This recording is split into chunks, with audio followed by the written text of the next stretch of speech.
Buletin Didik 31 Julai bersama saya Khairi Hazwan Muhammad Asri. Assalamualaikum dan salam hormat. Yang di-Pertuan Agong Al-Sultan Abdullah Riayatuddin Al-Mustafa Billah Shah dan Raja Pemaisuri Agong Tunku Hajah Azizah Aminah Maimunah Iskandariah berkenan berangkat ke istiadat perbarisan sambutan Hari Pahlawan tahun 2022. Istiadat diadakan pagi tadi di Dataran Pahlawan Negara di Putrajaya. Istiadat dimulakan dengan perarakan masuk panji-panji Seri Paduka Baginda Yang di-Pertuan Agong dan panji-panji regimen daripada Batalion Pertama, Regimen Askar Melayu Diraja RAMD. Ia dilakukan oleh Kawalan Kehormatan Utama terdiri daripada 4 pegawai dan 103 anggota lain-lain pangkat. Lagu Negaraku kemudian dimainkan dengan diiringi 21 das tembakan meriam yang disempurnakan Lieutenant Colonel Muhammad Asri Cik Will daripada 41 Bateri Regimen Artileri Diraja. Yang di-Pertuan Agong kemudian berkenan memeriksa Kawalan Kehormatan Utama. Perbarisan Hari Pahlawan membabitkan 58 pegawai dan 867 anggota lain-lain pangkat daripada Angkatan Tentera Malaysia ATM dan Polis Diraja Malaysia, serta 152 veteran daripada Persatuan Veteran ATM, Kontingen Pesara Polis dan bekas Polis Malaysia. Perbarisan diketuai Pegawai Memerintah Batalion ke-10 Regimen Askar Melayu Diraja, Lieutenant Colonel Muhammad Ikhwan Hussein. Turut hadir Perdana Menteri Datuk Seri Ismail Sabri Yaakob, Menteri Kanan Pertahanan Datuk Seri Hishamuddin Hussein dan Menteri Dalam Negeri Datuk Seri Hamzah Zainuddin. Hadir sama Panglima Angkatan Tentera Jeneral Tan Sri Afendi Buang dan Ketua Polis Negara Tan Sri Akril Sani Abdullah Sani. Istiadat kemudian diteruskan dengan tiupan paluan akhir yang dikenali sebagai Last Post dengan menurunkan jalur gemilang. Istiadat turut disajikan dengan persembahan pantomin mengenai pengorbanan pejuang negara, iaitu kisah daripada peristiwa pertempuran yang berlaku di Bakara Market, Mogadishu, Somalia pada 3 dan 4 Oktober 1993. Sambutan Hari Pahlawan pada setiap 31 Julai adalah antara usaha dan keprihatinan kerajaan dalam mengenang jasa perwira tanah air yang terkorban ketika mempertahankan kedaulatan Ibu Pertiwi. Istiadat Perbarisan Hari Pahlawan kali terakhir diadakan pada 2018. Pada 2019, istiadat berkenaan tidak dapat dilaksanakan akibat jerebu teruk yang melanda negara. Manakala pelaksanaan istiadat berkenaan pada 2020 dan 2021 juga tidak dapat direalisasikan berikutan COVID-19. Bagi memberi pendedahan kepada warga pendidik khususnya guru sains dalam bidang fizik partikel, Nuclear Research CERN menganjurkan program guru-guru Sekolah Tinggi Antarabangsa 2022 di Geneva, Switzerland. Program berlangsung pada 3 hingga 16 Julai lalu, juga bertujuan membawa ilmu sains moden ke dalam bilik darjah seiring dengan pembangunan teknologi. Najwa Huda Syahril, guru sains dan fizik dari Sekolah Menengah Kebangsaan SMK Taman Rinting 2 Masai Johor, antara wakil dari Malaysia yang berpeluang menyertai program itu. Selain Najwa, seramai 42 guru sains dari 32 buah negara juga menyertai program pembangunan profesional itu yang diisi dengan aktiviti seperti seminar, lawatan, pameran hands-on workshop. Salah satu lagi adalah supaya guru-guru ini menjadi duta fizik partikel di negara masing-masing untuk memberikan lebih banyak awareness kepada pelajar-pelajar generasi-generasi muda supaya mereka tahu, di CERN ada peluang kerjaya yang berkenaan fizik partikel. Jadi pelajar-pelajar ni kalau diorang berminat, diorang boleh mendalami fizik partikel itu sendiri. Tambah Najwa Huda lagi, program ini membantu golongan pendidik bertukar pandangan dengan pakar dunia serta guru-guru dari seluruh dunia. Berbagai idea dan isu dibincang bersama, antara lain menyentuh sistem pendidikan serta silibus pengajaran dan pembelajaran di negara masing-masing. Bila kita berkongsi perkongsian itu, apa kelebihan, apa kelemahan sistem pendidikan negara masing-masing, kita dapat berfikiran lebih terbuka bahawa ini ada area yang saya perlu improve lagi sebab kawan-kawan guru saya dari negara lain, mereka lebih maju dalam perkara itu, contohnya. Jadi saya rasa perkongsian dan perbincangan yang kita adakan secara direct dan indirect dengan kawan-kawan guru lain sangat-sangat membantu saya untuk bermotivasi menjadi guru yang lebih baik pada masa akan datang. Berpengalaman mengajar subjek sains selama 4 tahun, Najwa Huda berpendapat seorang guru perlu ada inisiatif mahu meningkatkan potensi diri dengan mencari maklumat dan ilmu terkini dalam bidang masing-masing. Ia secara tidak langsung membantu guru kekal relevan dalam dunia pendidikan yang serba maju dan moden.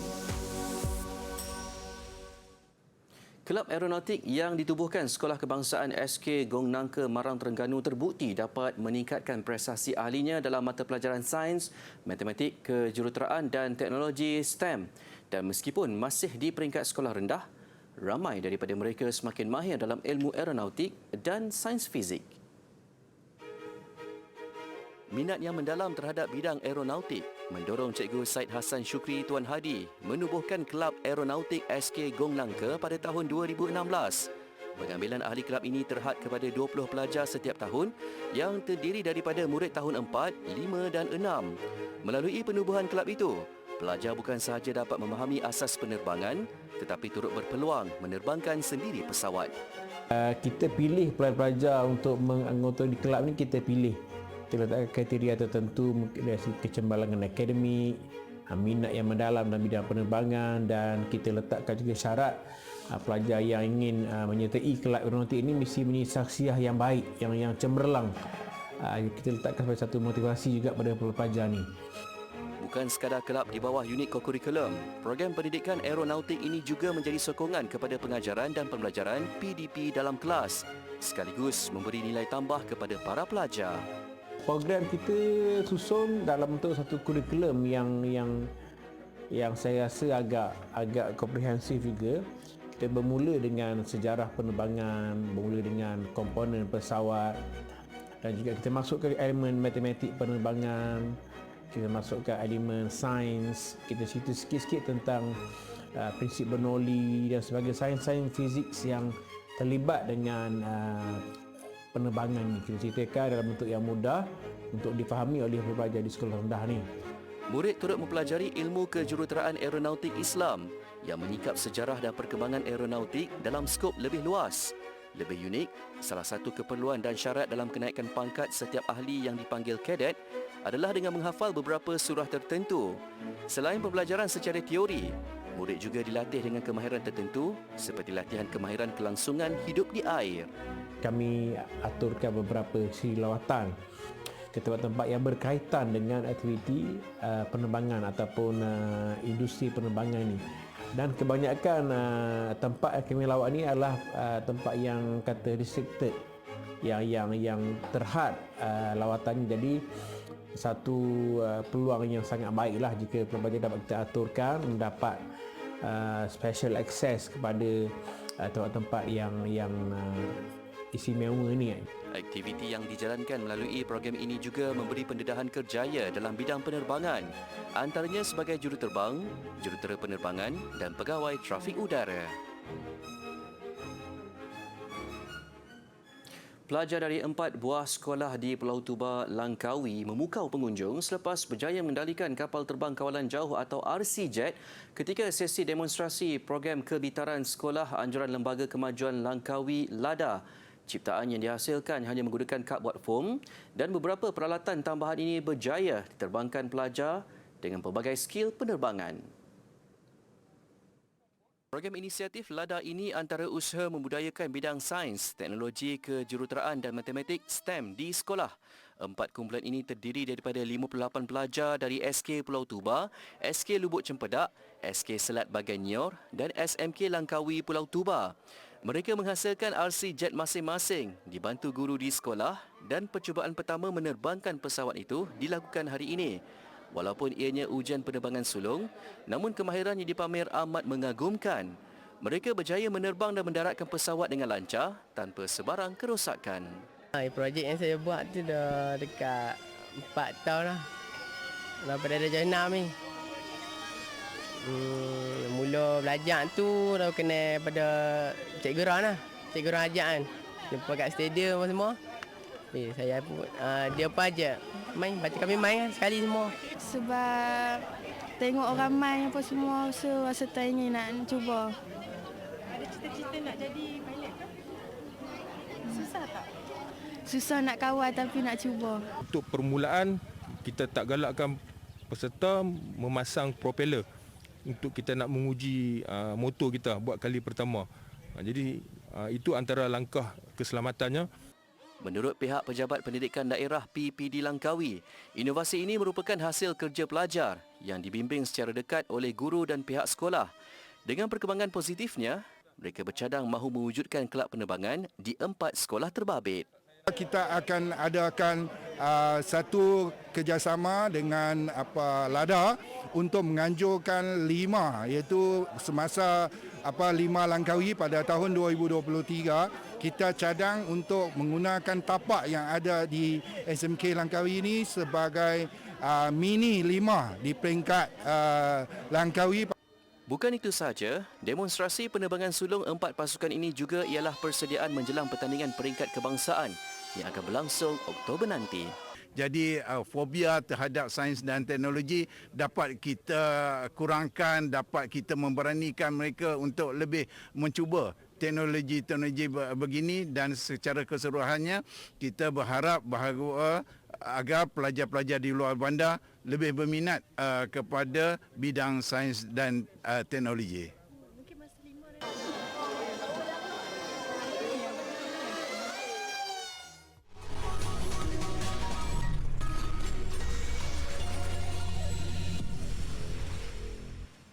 Kembali di Buletin Didik. Selepas 32 tahun berkhidmat sebagai guru, hari terakhir bertugas sebagai pendidik dan melangkah ke alam persaraan pastinya menyedihkan. Lebih terharu apabila insan bergelar pendidik itu diraikan dengan meriah oleh rakan setugas dan pelajar.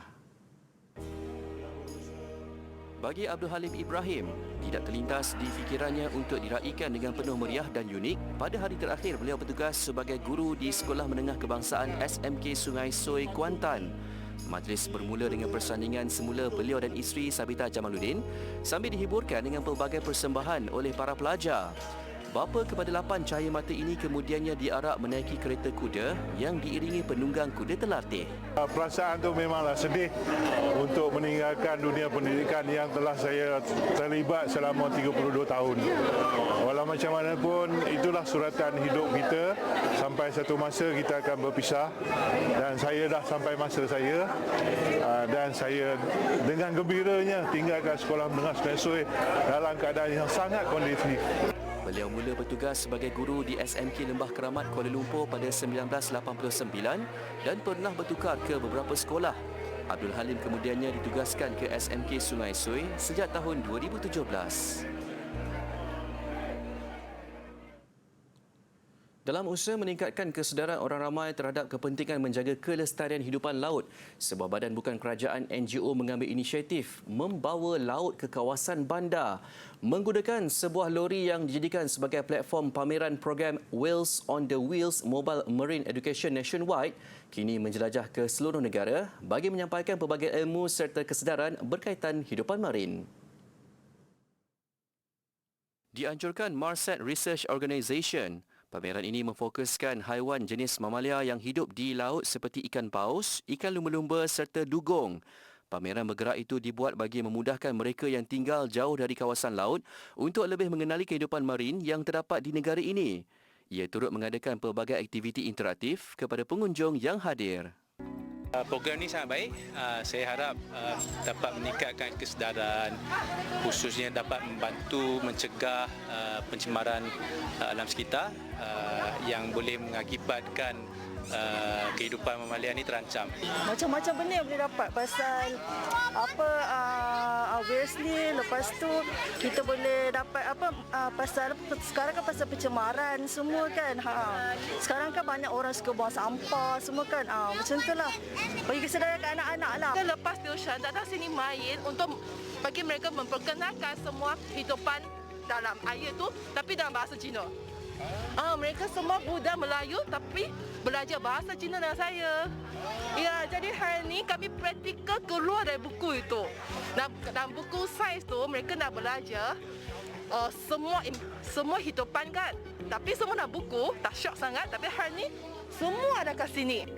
Bermula sejak Februari lalu, program itu telah menjelajah 3 buah negeri di selatan tanah air, iaitu Melaka, Negeri Sembilan dan Johor. Ia kemudiannya akan bergerak ke kawasan utara bermula di Perak, seterusnya Pulau Pinang, Kedah dan berakhir di Perlis. Universiti Teknologi Mara UiTM dipilih antara tuan rumah konvoi Kembara Merdeka Keluarga Malaysia 2022 untuk peringkat negeri Selangor. Kontingen konvoi itu akan diketuai Pengarah Jabatan Penerangan Malaysia Negeri Selangor, Wan Nurhana Muhammad, dan akan menjelajah daerah Selangor hingga ke Teluk Intan, Perak.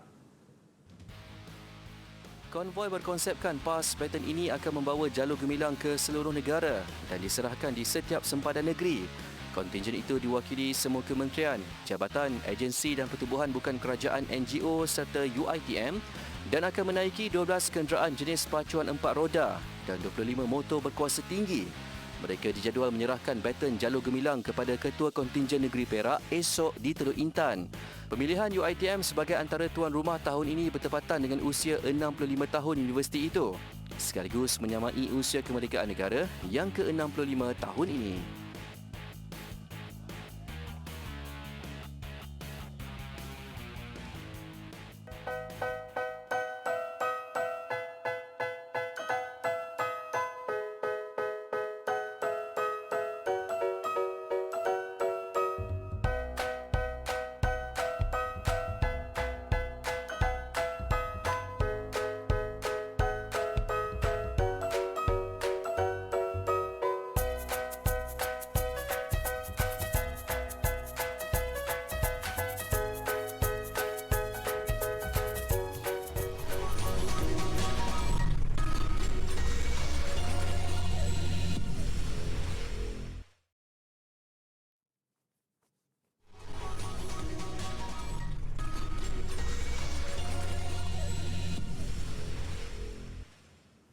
Semua restoran dan bar di Sepanyol dikehendaki menyediakan beg cenderahati percuma kepada pelanggan mereka. Tujuannya bagi memastikan pelanggan boleh membawa pulang makanan yang gagal dihabiskan oleh mereka. Peraturan itu dijadual mula dilaksanakan awal tahun depan. Ia bertujuan mengelakkan pembaziran. Bagi restoran yang gagal berbuat demikian, mereka boleh dikenakan denda €60,000 atau RM273,000. Denda boleh meningkat sehingga €500,000 atau RM2.275 juta jika restoran berulang melakukan kesalahan itu. Di bawah peraturan tersebut, semua perniagaan di dalam rantaian makanan turut dikehendaki menyediakan rancangan ke arah mengurangkan pembaziran makanan. Menurut beberapa pemilik restoran di Madrid, mereka sudah pun melakukan perkara itu dalam tempoh yang lama, khususnya jika terdapat banyak lebihan makanan semasa jualan untuk makan malam. Menurut Persatuan Pengeluar dan Pengedar Makanan Sepanyol pula, langkah itu akan lebih berkesan jika masalah seperti ketika dalam proses pengeluaran, pengangkutan dan pembungkusan dapat diatasi. Malah beberapa restoran juga sudah mula mengehadkan jumlah menu yang disediakan. Pasaraya dan kedai turut diminta mengurangkan harga ke atas produk makanan yang hampir tamat tempoh. Malah mereka turut disarankan supaya menderma setiap produk berkenaan kepada bank makanan dan pertubuhan yang menyediakan makanan percuma kepada golongan yang memerlukan.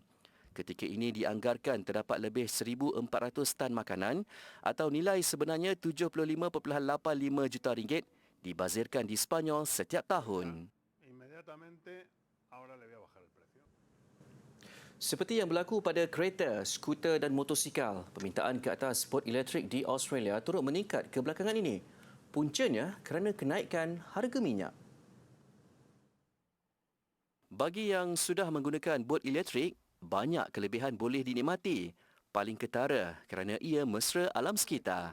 It's zero emissions, zero noise and no maintenance. Permintaan paling tinggi ialah ke atas bot berkuasa tinggi. Begitupun permintaan kebanyakannya datang dari luar negara. Pengeluar bot elektrik yakin jumlah itu akan berubah jika kerajaan Australia sedia memberikan insentif terutama kepada pengeluar bateri tempatan. Ini sama seperti yang dilakukan oleh kerajaan New Zealand. Yang paling penting, penggunaan bot elektrik dapat mengurangkan pelepasan gas karbon dioksida ke udara. Adik-adik, di sebelah saya ini merupakan ukiran batu terakota atau dinamakan sebagai arca Buddha duduk. Adik-adik nak tahu tak kenapa dinamakan sebagai arca Buddha duduk?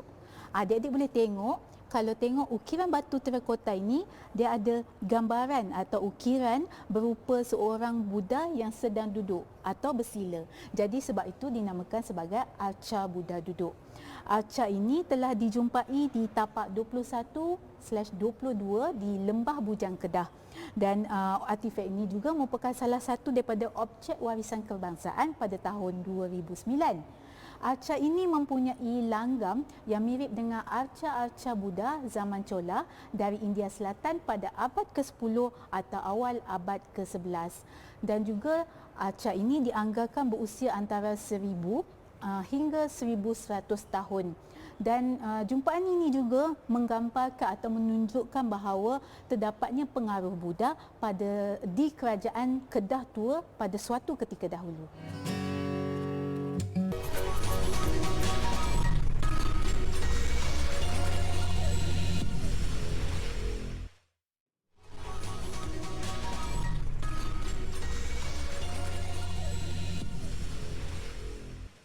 Masih di Buletin Didik, Sukan Commonwealth Birmingham, atlet angkat berat negara Muhammad Aznil Bidin mencipta sensasi terbaru acara angkat berat di Sukan Commonwealth apabila memperbaharui rekod baru Temasha ketika memenangi pingat emas acara 61 kg. Badan kelahiran Kedah itu melakukan angkatan snatch 127 kg dan 158 kg bagi clean and jerk. Kejayaan itu sekaligus membuktikan kehebatan atlet berusia 28 tahun ini yang berjaya mempertahankan gelarannya yang dibenangi pada edisi 2018 di Gold Coast, Australia.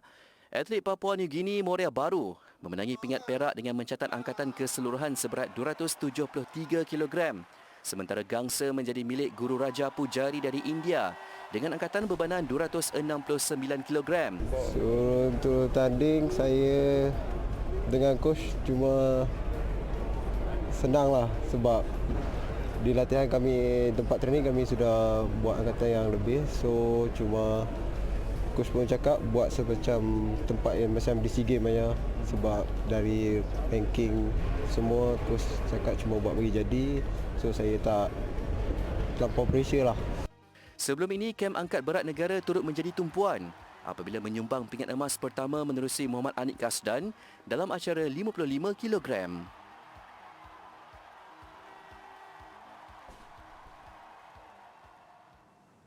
Acara Kirin Sukan Track berbasikal pada pagi tadi, giliran Muhammad Shah Firdaus Saharul menghadiahkan kilauan pingat buat negara. Cuma kilauan bukan emas seperti yang kita harapkan, tetapi pingat gangsa. Yang pasti tumpuan Muhammad Shah tidak terjejas di sebalik ketiadaan jago track negara Datuk Muhammad Azizul Hasni Awang akibat masalah kesihatan. Prestasi Muhammad Shah masih tetap membanggakan apabila berjaya menyumbang pingat gangsa. Nicholas Paul dari Trinidad and Tobago merangkul emas, manakala pingat perak menjadi milik pelumba Scotland Jack Carlin. Sebelum itu, penonton turut dikejutkan dengan insiden menimpa pelumba Australia Matthew Gleitzer dan pelumba England Joe Truman. Meskipun Gleitzer kemudian bangkit meneruskan perlumbaan, Truman sebaliknya terpaksa diberikan rawatan.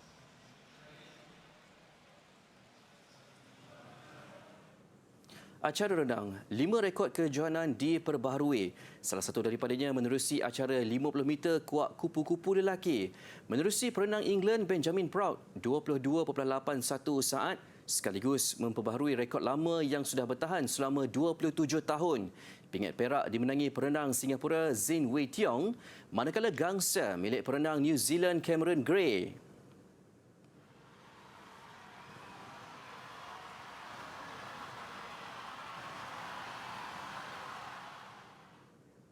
Baik, mengakhiri Buletin Didik, kita sorot kembali Majlis Sambutan Hari Pahlawan 2022 di Dataran Pahlawan Negara di Putrajaya pagi tadi. Semoga negara kita akan terus aman dan damai. Saya Khairi Azom Al Asri. Assalamualaikum dan salam hormat.